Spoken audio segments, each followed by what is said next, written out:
The title of my book is Upgrading and Repairing PCs. Now, originally I set out to write a book just on computer repair, but I began to realize that if you were repairing a system that was more than a few months old, the technology would have changed so much that you weren't really just doing a repair, you were also doing an upgrade. So the concept of upgrading and repairing are really essentially the same thing. Now, when dealing with upgrades or repairs or systems in general, we basically have three routes to go.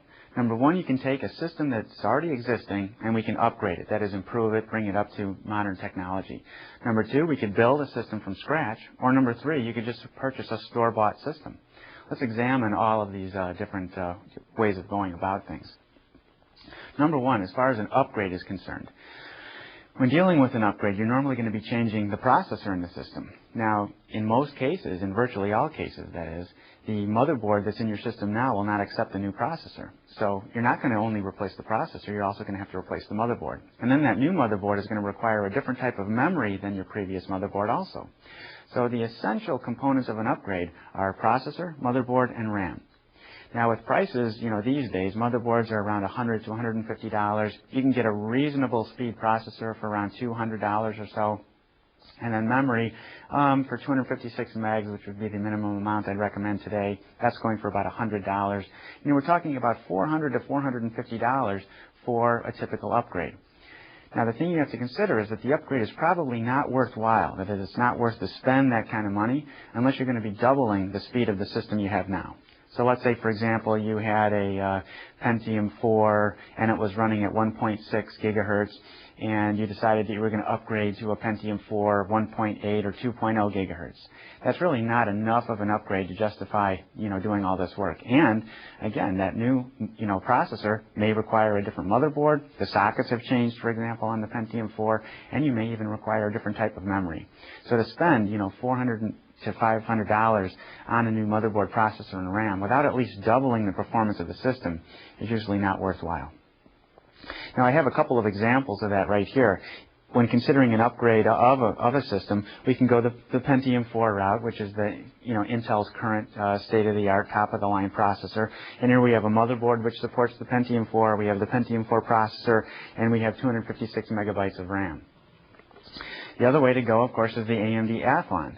And here I have an AMD Athlon processor, XP, that is, Athlon XP. We have a motherboard which supports it, which has the socket 462, otherwise known as socket A. And then we have also 256 megabytes of RAM. Now, both of these are similarly priced. Actually, the AMD processor is a little bit less expensive than Intel's. They have a little bit of a price advantage there. So either way, though, we're dealing with the same thing. We're replacing the motherboard, the processor, and the RAM. And you have to decide whether that's going to be worthwhile for you. Now, let's say after you've done that, you've replaced the motherboard, processor, and RAM in your system, and you think you're done with your upgrade. Then all of a sudden you realize, the hard disk that I have really is not adequate. I need a bigger hard drive. So now you've added a hard drive to the mix. Now you're replacing the hard drive as well. And maybe the existing video card you have is not adequate. Some of the newer games or high-end applications require a higher performance video card. So now you're adding a video card to the mix. And maybe your existing motherboard, didn't have a built-in network, and now you've decided to add a cable modem, so you need a LAN card to attach to the system. So now you've added a LAN card. Maybe you need to upgrade the sound card in order to have better sound. By the time you start evaluating all the things you're purchasing, you're not really upgrading your existing system. You're building a new system from scratch. The only thing you're keeping is perhaps the case and the power supply. And possibly the power supply you have is inadequate to support all of these new components. Many of the newer processors, for example, are extremely power hungry. I call this the Frankenstein syndrome. That's where, you started out just replacing one or two things, and then before you know it, you've built yourself a new system from scratch. Now, the only problem with that is that if you add up the price of all these individual components you've purchased one at a time, piecemeal, and then the amount of time you spent on it all, you will have spent far more money doing that than simply purchasing a new system, store-bought. I know, with the book being Upgrading and Repairing PCs, it seems a shame that I would ever recommend anybody buy a store-bought system. But if economics is your main concern, if saving money is important to you, then I think you'll find that it'll be hard for you to beat the economics of a store-bought system, compared to building your own. I mean, you can build your own system from scratch, and I do it all the time myself. The problem is I always end up spending more money than if I would have simply called up, 1-800, Dell or Gateway or Micron PC and bought a system from them. So keep that in mind. The cool thing about building your own system is you get to pick all of the individual parts, and by selecting all the parts individually, you can also make sure you're using industry standard components, and that means that you'll have a system that is the most upgradable and repairable in the future. That is a system that you can really support.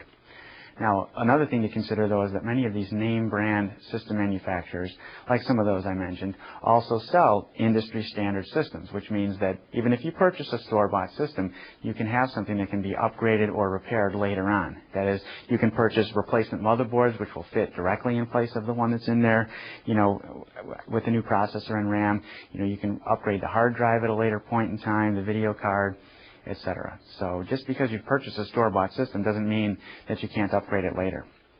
Of course, that's as long as you purchase what we consider an industry standard system. If you purchase a system that uses proprietary components, then you'll find that you will not be able to upgrade the motherboard.